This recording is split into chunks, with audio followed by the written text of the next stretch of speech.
کچھ نہیں بگاڑ سکیں گے۔ اب مدینہ طیبہ میں حضور اکرم صلی اللہ تعالی علیہ وسلم کی ظاہری زندگی میں حضور کو جب کوئی دھوکہ نہیں دے سکتا تھا تو 1400 سال بعد آنے والا کوئی 2 ٹانگ والا کیسے دھوکہ دے سکے؟ کیونکہ قرآن پاک میں حضور صلی اللہ تعالی علیہ وسلم کے متعلق رب نے کیا فرمایا؟ وما ارسلناک الا رحمت للعالمین، اے محبوب ہم نے آپ کو سارے جہانوں کی رحمت بنا کر بھیجا۔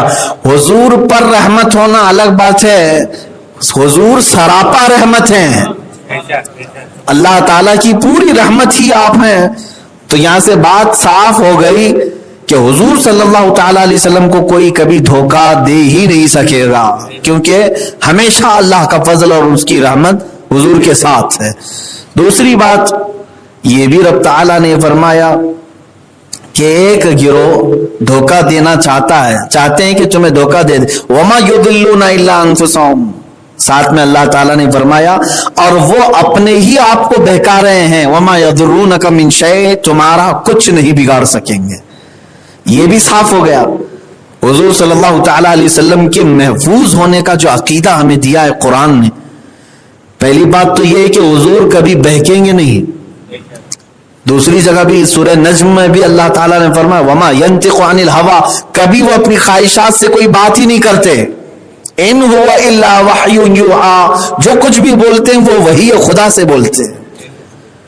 اللہ رب العزت کی طرف سے جو بات آئی وہی حضور کی زبان سے، تو غلطی ہونے کا چانس ہے ہی نہیں۔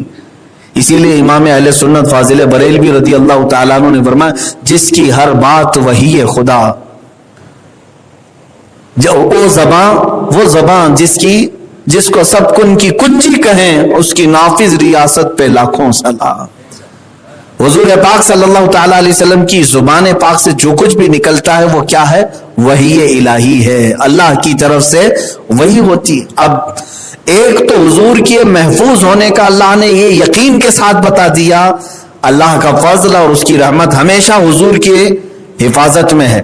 دوسری چیز یہ بھی بتا دیا اللہ نے کہ جو لوگ دھوکہ دینے کی کوشش کر بھی لیں وہ خود اپنے آپ کو دھوکہ دے رہے ہیں، رسول کا کچھ نہیں بگاڑ سکیں گے، کچھ نہیں بگاڑ سکیں گے۔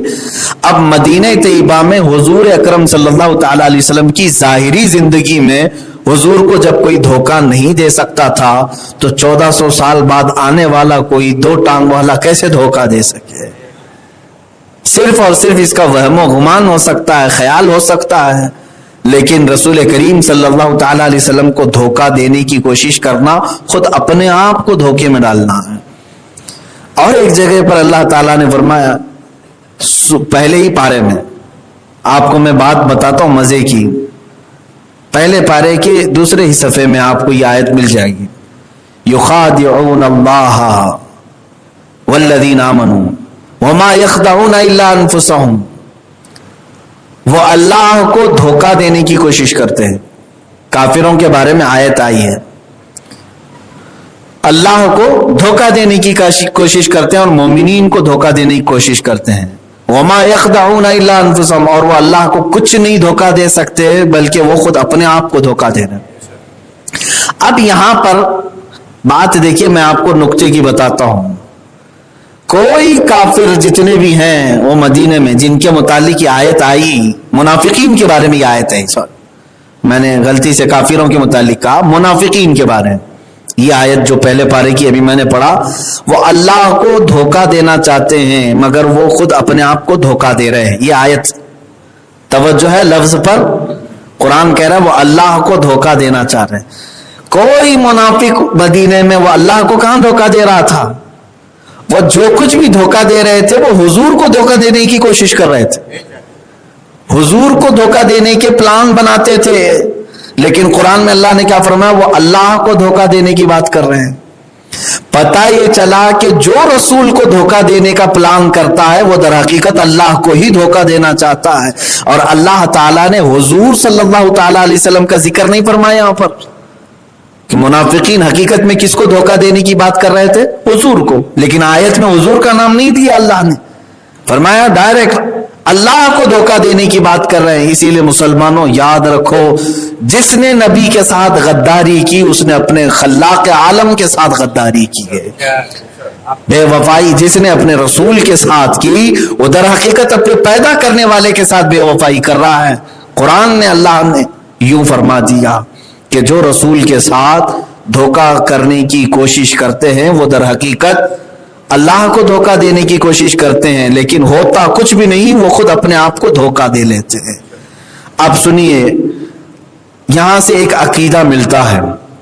پہلی بات، اس آیت میں بہت ساری باتیں ہیں، 8 الگ الگ انعامات جو اللہ نے اپنے رسول پر اتارے وہ سب ایک ہی آیت میں بیان کر دیا۔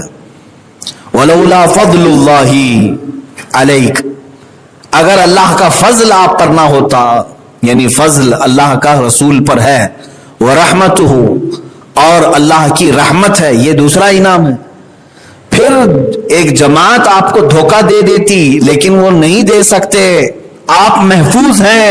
کون محفوظ رکھا ہے؟ اللہ محفوظ رکھا۔ یہ تیسرا انعام ہے رسول پاک کا، اللہ نے وعدہ فرما دیا رسول محفوظ ہیں۔ پھر آگے چل کر رب تعالیٰ فرماتا وَأَنزَلَ اللَّهُ عَلَيْكَ الْكِتَابَ، اللہ نے آپ پر کتاب اتاری، وَالْحِکْمَةَ، اور حکمت اتاری، وَعَلَّمَكَ مَا لَمْ تَكُنْ تَعْلَمُ، اور جو کچھ آپ نہیں جانتے تھے سب کچھ آپ کو سکھایا ہے۔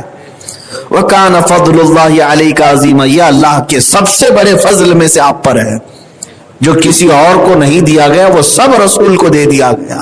ایک آیت میں رسول پاک صلی اللہ تعالی علیہ وسلم کے سارے انعامات کا تذکرہ ہو گیا۔ میرے عزیزو، اس آیت کو میں سمجھتا ہوں قرآن پاک میں رسول پاک کی یہ نعت ہے۔ آپ اردو میں نعت پڑھتے ہیں نا، حضور کی تعریف توصیف، قرآن میں پڑھو اللہ نے خود اپنے حبیب کی نعت بیان فرمائی ہے۔ اسی لیے بہت اچھے انداز میں شاعر نے کہا تھا، آغاز سے اخیر تک قرآن ہے نعت مصطفیٰ، آغاز سے اخیر تک قرآن ہے نعت مصطفیٰ، محبوب کے بیان کا کیسا انوکھا ڈھنگ ہے۔ رسول پاک صلی اللہ تعالی علیہ وسلم کی تعریف و توصیف یہاں اللہ بیان فرما رہا ہے۔ اب اس میں سے پہلا عقیدہ کیا ہے ہمارا اس آیت سے نکلتا ہے، وہ میں اعتراضات بھی آپ کو بتا دوں گا، جو اس زمانے میں بھی کچھ ایسے دریدہ دہن جن کی فطرت میں خرابی ہے، جن کے نطفے میں غلاظت ہے، وہ رسول پاک صلی اللہ تعالی علیہ وسلم کی شان میں ہرزہ سرائی کر رہے ہیں، بکواس کر رہے ہیں، ان کے متعلق بھی میں جواب دینا چاہتا ہوں۔ پہلا عقیدہ تو یہ ہے کہ اللہ نے یقین کے ساتھ بتا دیا کہ یہ رسول کبھی بہک نہیں سکتے، کیونکہ ہمیشہ رسول پر اللہ کا فضل اور ان کی رحمت ہے، اور لوگ اگر دھوکہ دینا چاہیں تو بھی رسول کو دھوکہ نہیں دے سکتے، وہ خود اپنے آپ کو دھوکہ دیتے ہیں۔ اس کی آلریڈی مثالیں میں بتا دوں، کتنے مرتبہ پلاننگ ہوئی ہے رسول کریم صلی اللہ تعالی علیہ وسلم کو ختم کرنے کی پلاننگ، مکہ والے کیے، مدینے کے منافقین کیے، خیبر کے یہودیوں نے کیا، سب کچھ کیا، لیکن مجھے بتاؤ کیا اللہ تعالیٰ نے اپنے حبیب صلی اللہ تعالیٰ علیہ وسلم کو بغیر سہارے کے چھوڑ دیا؟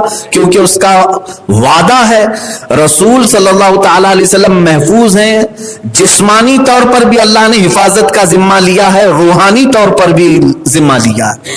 حضور کی عقل اور حضور کی دماغ اور حضور کا دل بھی اللہ نے اپنی حفاظت میں رکھا ہے، اور حضور کا پورا جسم پاک بھی اپنی حفاظت میں رکھا ہے۔ لوگوں نے زہر دیا حضور صلی اللہ علیہ وسلم کو، زہر دیا ہے، جادو کیا ہے، اللہ کا وعدہ تھا، جسم محفوظ رہا، کچھ نہیں کر سکے۔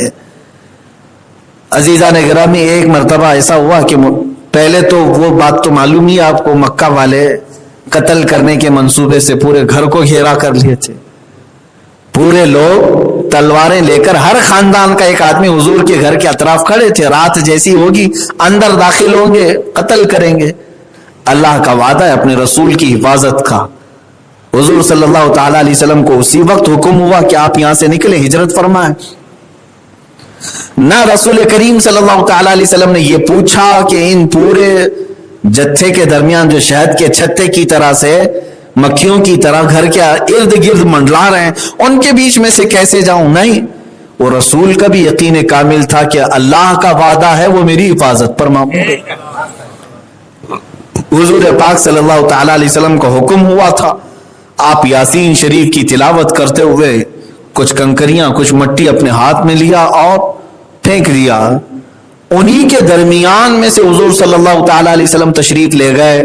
کسی ایک کافر کو بھی حضور نظر نہیں آئے. جان ہے, جان کیا نظر آئے؟ جان ہے. اعلیٰ حضرت فرماتے ہیں جان ہے, جان کبھی دکھتی ہے؟ جان ہے, جان کیا نظر آئے؟ کیوں عدو گرد غار پھرتے ہیں. اعلیٰ حضرت فرماتے ہیں اب یہاں سے ان کافروں کو اللہ تبارک و تعالیٰ نے اپنے رسول صلی اللہ تعالیٰ علیہ وسلم کی ایک جھلک بھی نہیں دکھائی. حضور وہیں سے نکل کر کے گئے. کوئی آ کر کے کافی دیر کے بعد ان سے کہا کہ لوگوں کس کے انتظار میں ہو؟ کہا محمد صلی اللہ علیہ وسلم. وہ تو کب کے جا چکے, ہم نے ان کو دیکھا ہے رات کو. تم یہاں اب تک کیا کر رہے ہو؟ اندر جا کر کے دیکھا تو حقیقت میں وہاں مولا کائنات سوئے ہوئے تھے, علی مرتضیٰ رضی اللہ تعالیٰ عنہ سوئے ہوئے تھے. یہ میں حفاظت اللہ کی ہے. یہاں سے نکل کر کے گئے. مکہ والے کیا خاموش بیٹھ گئے؟ ہر جگہ چوکی ناکہ بندی سب جگہ لگا دیے کہ یہ کہیں سے نکلنے نہ پائیں. حضور پاک صلی اللہ تعالی علیہ وسلم وہاں سے نکل کر غار ثور میں آئے. 3 دن تک وہاں قیام فرمائے. کفار مکہ ڈھونڈتے ہوئے اس غار تک بھی پہنچ گئے. حضرت ابوبکر صدیق فرماتے ہیں غار کے اندر سے آنے والوں کے پیر بھی دکھ رہے تھے. اب 2 ہی لوگ ہیں اور 10 کی تعداد میں وہ بھالے نیزے تلواریں لے کر کے آ گئے ہوں. اس وقت حضرت ابوبکر صدیق رضی اللہ تعالیٰ عنہ فرماتے ہیں مجھے ڈر لگا کہ اب ہم گرفتار ہوں گے, پکڑے جائیں گے. لیکن اس وقت کمال کا توکل اور یقین رسول اللہ کی ذات پر دیکھا. حضور اکرم صلی اللہ تعالیٰ علیہ وسلم کی پیشانی پر ایک شکن بھی نہیں تھی. سینے پر مارا صدیق اکبر کے یوں کہا لا تحزن ان اللہ معنا, گھبرا مت اللہ ہمارے ساتھ ہے. یہی رسول کی حفاظت ہے. اور اللہ نے جب یہ فرما دیا اللہ کا فضل اور اس کی رحمت ہے, رسول آپ کے ساتھ ہے, تو ہر جگہ حفاظت فرمائے گا. اور اس کی حفاظت کی شان بھی تو دیکھو. ہائے اللہ تبارک و تعالی جب حفاظت پر کسی کے اپنی تمام کرم کے دروازے کھولتا ہے تو لوگوں کا وہم و گمان بھی نہیں جاتا کہ ایسی بھی حفاظت ہوتی ہے. کن چیزوں سے حفاظت کیا؟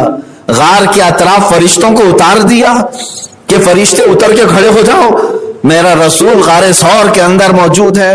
یا پھر ایک جماعت کو وہاں تیار کرا دیا؟ نہیں, ایک کبوتری انڈے دیتی ہے اور ایک مکڑی جالا بنتی ہے.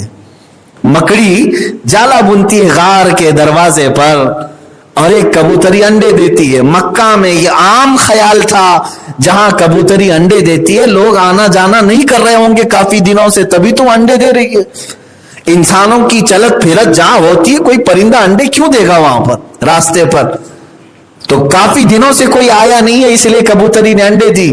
اب واللہ عالم وہ ایک کبوتری ایک دن میں کتنے انڈے دی ہوگی, جو بھی رہے معاملات. اور مکڑی نے پورا جالا بن دیا.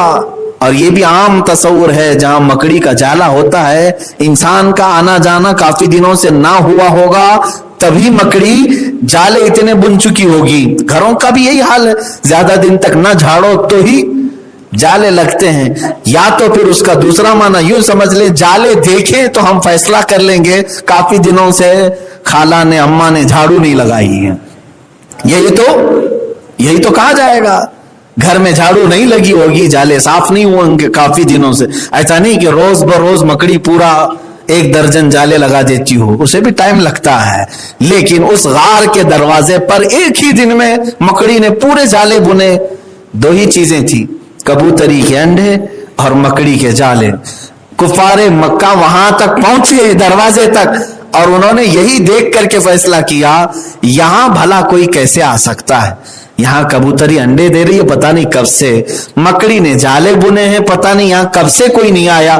اگر کوئی آیا ہوتا تو یہ جالے ٹوٹے ہوتے. تو وہ وہاں تک پہنچ کر کے بھی اندر نہیں گئے غار کے, واپس باہر سے چلے گئے. یہی رسول پاک کا حکم تھا لا تحزن ان اللہ معنا, گھبراؤ مت اللہ ہمارے ساتھ ہے. جب رب وعدہ فرماتا ہے حفاظت کا تو پھر وہ بہت چھوٹی چیزوں سے بھی حفاظت فرماتا ہے. یہ ہے کہ سامنے والے کے ذہن پر. میں تو یہاں چل کر کے یہ کہتا ہوں عام طور پر اس واقعے میں یہ بیان ضرور ہوتا ہے کہ مکڑی نے جالے بنے. کہاں بنے تھے؟ توجہ ہے، کہاں بنے تھے؟ غار کے دروازے پر. لیکن میرا وجدان یہ کہتا ہے اللہ نے یہ جالے بظاہر دروازے پر لگوا دیے، حقیقت میں تو کافروں کے دماغ پر جالے پڑا دیے.